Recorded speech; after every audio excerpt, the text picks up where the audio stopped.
When I was 17, in my last year of high school, I finally started hitting things off with this girl I liked. I'll call her Lynn. At that time, Lynn was really into smoking pot. It wasn't really my thing, but I went along with it anyway, mostly because I lived just a couple blocks from her. Before I got a car, I'd always walk over. Right across the street from her house was this small park. A lot of nights, she would hit me up on AOL Instant Messenger, telling me to come hang out with her at the park. Sometimes we'd just sit on the old playground in the dark, talking for hours about nothing and everything. The cold metal of the swings creaking under us, the glow of distant streetlights barely reaching us through the branches. Sometimes Lynn would convince me to smoke with her, and even though I didn't really like it, there was something about those nights that felt like hours alone. It was quiet, hidden, the kind of place that made you feel like the world was asleep except for you. Thick lines of trees wrapped around the playground like a dark, silent wall, cutting us off from the rest of the neighborhood. One night, around midnight, we both snuck out and met at the park. The air was cool and smelled faintly of damp grass, and everything felt still, like the world was holding its breath. We sat on the playground for a while, talking under the dark sky, the moon barely peeking through the thick clouds drifting past. Then, out of nowhere, Lynn perked up, her eyes glinting in the dim light, and playfully smacked me on the shoulder. She told me we should play hide and seek. It might sound childish for a couple of high school seniors to play hide and seek in the middle of the night, but in that moment, it felt like the perfect idea. The kind of thing that felt stupidly fun, like something you'd remember forever. She grinned at me, pushing her hair behind her ear, and told me to head over to the trees and count to 30. When I finished counting, my first instinct, of course, was to check the playground.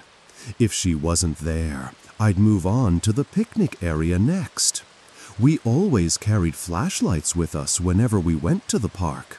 This was back before everyone had a phone with a built-in flashlight always in their pocket. I stepped off the damp grass and onto the soft crunch of the wood fiber mulch that surrounded the old playground. Lifting my flashlight, I aimed the beam across the empty swings and the metal slide glinting faintly in the darkness. I guess part of me was just too lazy to climb up there if I didn't have to. You know those big plastic tunnel panels they put on playgrounds sometimes? The ones with a bunch of tiny holes all over them? Maybe you've seen them, maybe you haven't. But this playground had one at the highest level, right at the top of the main tower. As my flashlight swept over it, I caught sight of something through those tiny holes. A flash of skin, the edge of a jacket. But what made my chest tighten a little was her eye, just one, peering right through one of the holes, reflecting my beam for a split second. Instead of going straight up there, I decided I'd mess with her a bit first. I don't really know why. Maybe it was just more fun that way. I swung the flashlight beam lazily around the playground, pretending like I hadn't seen her at all. I wanted her to think she'd really fooled me. My plan was simple. I'd wander over to the picnic area, turn the flashlight on and off a bit, make it look like I was searching, circle around the trees, then double back to the playground. I'd sneak up the creaky steps and scare the living daylights out of her. Don't ask me why. Maybe it was just that teenage urge to spook each other for a laugh. Maybe I just liked the idea of seeing her jump. I walked over to the picnic area, the cool night air brushing against my neck as I shut off the flashlight and slipped quietly back toward the playground. I was careful, stepping softly so the wood chips beneath my shoes wouldn't crunch too loudly as I crept closer, the darkness pressing in all around me. Right before I could set foot on the first platform of the playground, something grabbed my arm and yanked me back hard. My chest seized up, and I let out a scream that tore through the quiet. But I froze mid-scream when I heard Lynn's laughter, light and breathless in the dark. I flipped on the flashlight, my heart pounding, and relief washed over me when I saw it was her. She was grinning, her eyes wide, clearly proud of herself for pulling the prank. I guess the plan had completely backfired on me. After that, we both climbed up to the second-level platform of the playground, the one we always hung out on. The wood creaked under us, and I let out a shaky laugh, trying to calm down as I sat down next to her.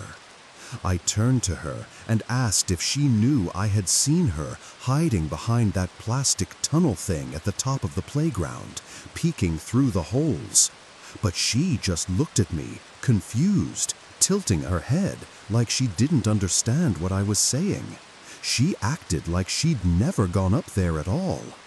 I started explaining, telling her that I'd seen someone up there, that I saw an eye looking right at me. As I spoke, we both looked up, and suddenly, all those tiny creaking sounds we'd been hearing off and on throughout the night made a disturbing amount of sense. I raised my flashlight, the beam trembling slightly in my hand as I aimed it upward. That's when we saw it. Someone's head, hunched low over the railing of the platform above us, hair hanging down, barely moving. At that exact moment, we heard footsteps, heavy and shuffling, kicking at the wood chips right below the platform where we sat.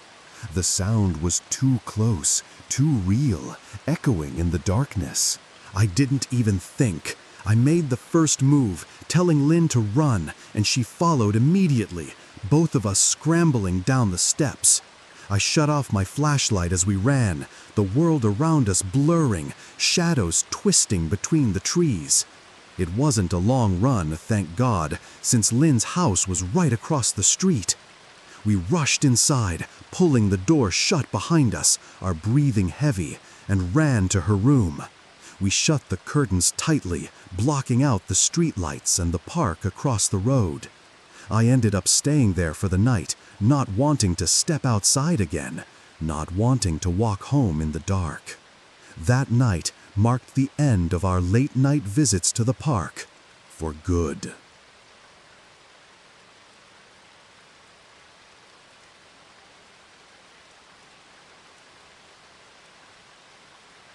Do you ever have those memories from when you were a little kid that just make you uncomfortable to think about now, especially since you were so young back then that you didn't know any better? Well, this is mine. My mom used to take me to this really big playground in our town, and when I say really big, I'm not exaggerating. It was probably the biggest playground you could ever imagine, the kind that felt endless when you were a kid. I wish I could remember the name of it. The entire playground was made out of wood, with these towering structures and long ramps, and every Saturday and Sunday it would be packed with at least 50 kids, running and yelling, their laughter echoing off the wooden beams. The parents would all be gathered in the shaded area nearby, sitting on benches with their magazines or newspapers, barely glancing up as they flipped the pages. One typical busy day at the playground, I was running along this big open platform, the sun warming the wood under my shoes, the smell of damp mulch rising up every time I jumped down. That's when an older woman stepped in front of me and stopped me. She bent down a bit, smiling, and said, "Hi." She kept talking, going on and on about how cute I was, how much she loved my blonde hair, her voice all sugary and light. At first, it seemed normal, but then the way she spoke started to feel strange, like she knew me somehow, like we were already friends. I was only 6 years old, and it was easy for me to believe her. Then she told me that my mom had left and that she had told her to take me home. I still remember the way she said it, so casual, like it was the most normal thing in the world. And because I was 6, I believed her. She took my hand and we walked across the playground, down to the parking lot, my little legs struggling to keep up with her as we weaved through the rows of parked cars. She led me to this old station wagon, its paint dull and chipped, where a man, who I now assume must have been her husband, was sitting in the driver's seat. He looked at me and smiled, acting all friendly, his eyes crinkling at the corners. The woman motioned for me to climb into the back seat, opening the door for me, the hinges creaking. But right as I was about to get in, I remember him suddenly snapping at her, yelling and lecturing her about something, his voice sharp and angry in the warm, still air of the parking lot. The man started driving, pulling out of the parking lot aggressively, the old station wagon rattling every time he hit the gas. He drove fast, way too fast, weaving through the lot, and I remember gripping the edge of the seat, my small hands clutching the fabric, the seatbelt digging into my shoulder. As we came up to the light at the exit of the park, it turned red and the car jerked to a sudden stop. I sat there, staring out the window, feeling something strange and heavy in my chest that I didn't understand yet. That's when a car pulled up behind us and the driver started laying on the horn, the sound sharp and angry, echoing in my ears. I turned around in the seat, looking out the back window, and I saw that it was my mom's car. Even from that distance, I could see the panic on her face, her hands gripping the steering wheel, her mouth moving as she yelled, though I couldn't hear her through the glass. That's when the man slammed his foot on the gas, blowing right through the red light. Even as a 6-year-old, I knew that wasn't right. I felt my stomach drop, the seat pressing against my back as the car sped down the street, the world outside turning into a blur of trees and houses and passing cars. That's when it hit me. My mom didn't know these people. These people weren't taking me home. I started to cry, my chest tightening so hard it hurt, and I began screaming, tears rolling down my face as I called out for my mom, my voice cracking with fear. Not long after, the man jerked the car over to the side of the road, tires scraping against the curb, and he turned around, his face twisted in anger.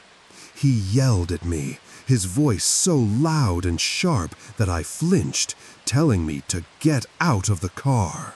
I opened the door, my hands shaking, my legs weak as I stumbled out onto the sidewalk, still crying so hard I could barely see. Right then, my mom pulled up next to me, the brakes screeching as her car came to a stop. She flung the door open and ran out, scooping me into her arms, pulling me close as I sobbed into her shoulder. Her hands were trembling as she held me, and I could feel her heart pounding against me, just as hard as mine. In the chaos, she didn't get the tag number of the station wagon. There wasn't any chance to call the police either. This was back in 2001, before everyone had cell phones in their pockets. I really wish I didn't remember that day so clearly. I wish it could have been one of those memories that your brain decides to hide from you, one of those memories that just fades away with time. But it didn't.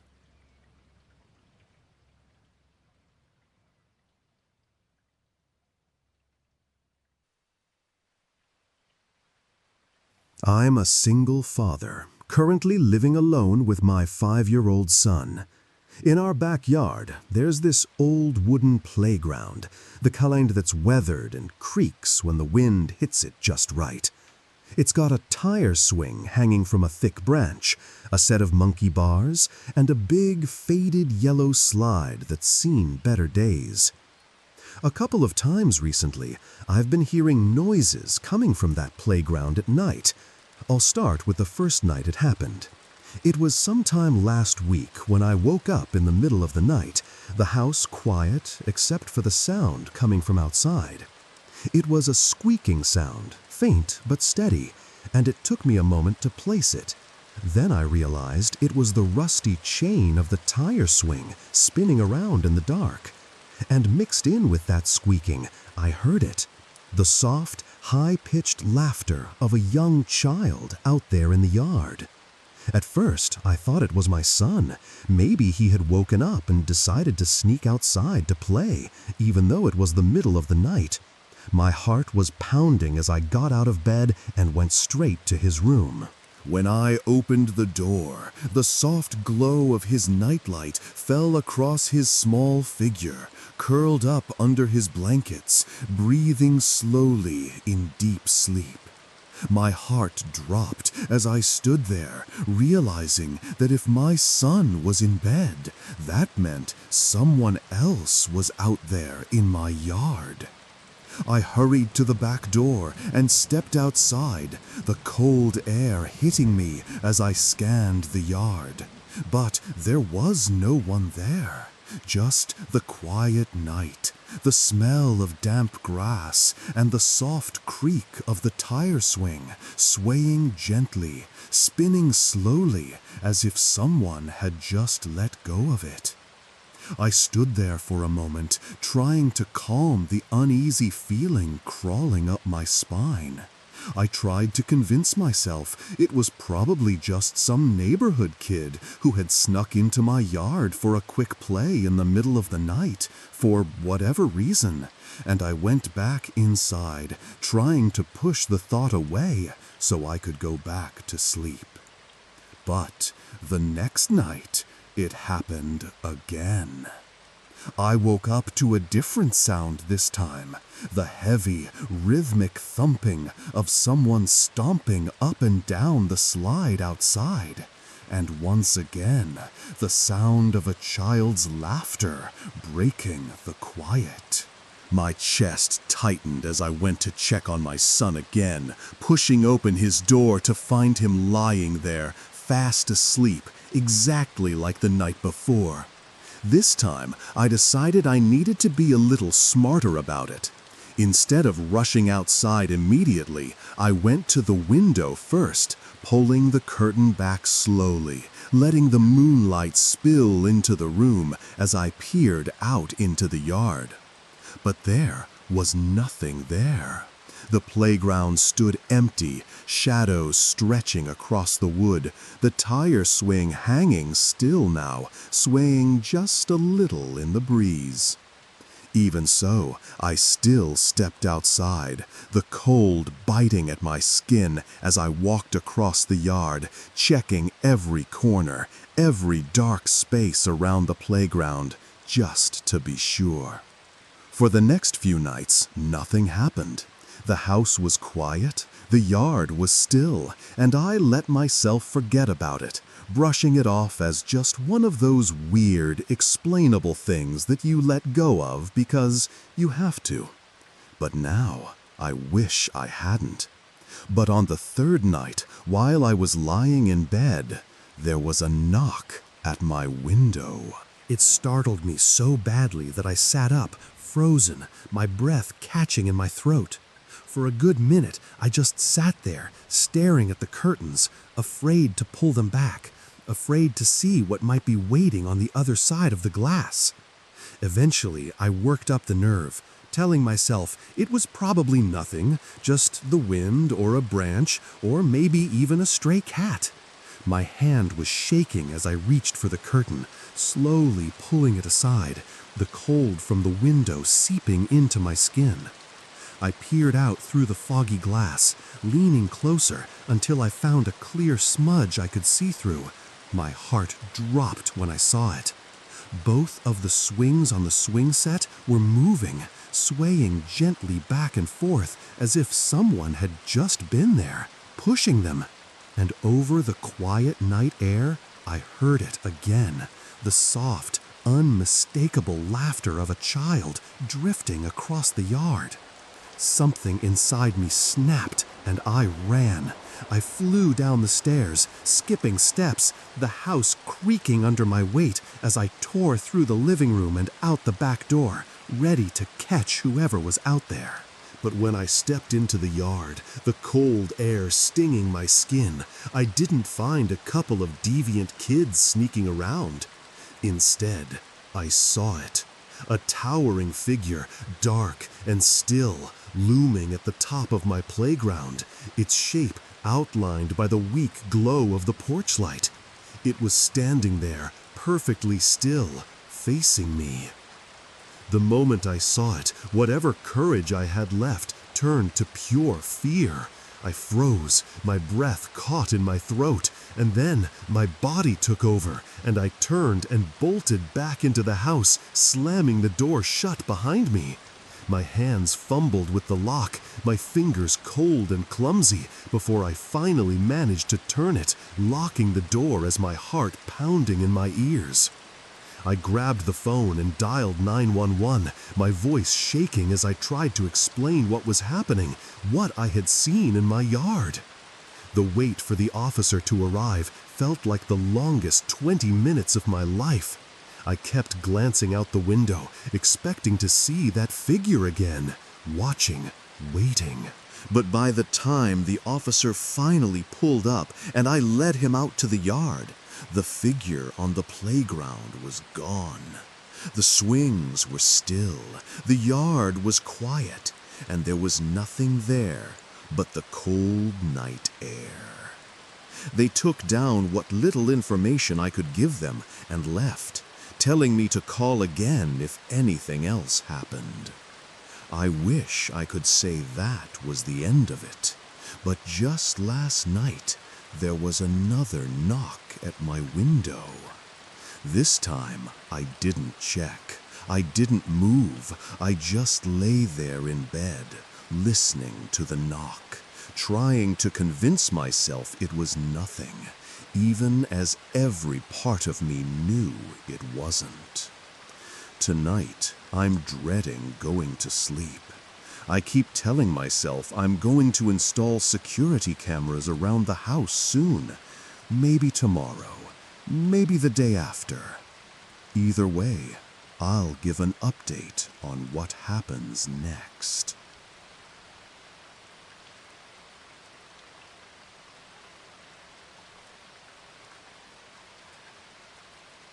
I was 13 years old at the time, and my bedroom window faced the playground outside. It was one of those hot spring nights when the air feels heavy and there was a light rain falling, soft enough that I could hear the gentle tapping of the raindrops as they landed on the ground and on the playground equipment outside. I had the window open, letting in the cool, damp breeze and the sound of the rain. But there was something else I could hear that night, a strange squeaking sound that came in steady, uneven bursts. At first I tried to ignore it, but it kept going, and it started to get under my skin, the repetitive creak breaking through the sound of the rain until I couldn't take it anymore. I finally got up and went to the window to see what it could be. That's when I saw it. There was someone sitting on the swing set, just rocking back and forth in the dark, the metal chains creaking with each movement. My heart jumped into my throat, and I nearly screamed, but I slapped a hand over my mouth just in time, forcing myself to stay quiet. What really made it terrifying was that the swing set was directly in line with my window, and the person sitting on the swing was staring straight at it, straight at me. I froze, hoping, praying they couldn't see me standing there in the dark. My heart was pounding so loud I thought they would hear it, even over the rain and the squeaking of the swing. I was too scared to leave my room, too scared to cross the house to get to my parents' room. All I wanted to do was crawl back into bed, pull the covers over my head, and pretend they weren't there. Pretend that if I stayed hidden, they would eventually just go away. But the squeaking didn't stop. It went on and on, each creak a reminder that someone was out there, in the rain, in the dark, swinging and staring. I covered my ears, trying to block it out, not just because I was scared, but because the sound itself was driving me crazy, like it was crawling into my head and settling there. Finally, at last, the squeaking stopped. I waited, giving it a few seconds, my ears ringing in the sudden silence, before I quietly climbed out of bed and crept back to the window, needing to see if they were gone. But when I looked out the window, I screamed. The person who had been sitting on the swing was no longer there. Instead, they were standing in the grass, no more than 10 feet away from my window, looking in. Close enough that I could see his face, even in the dark. His face was twisted, horrid, his eyes wide and locked onto mine. We stared at each other for maybe a second, maybe two, but it felt like forever, like everything else stopped in that moment.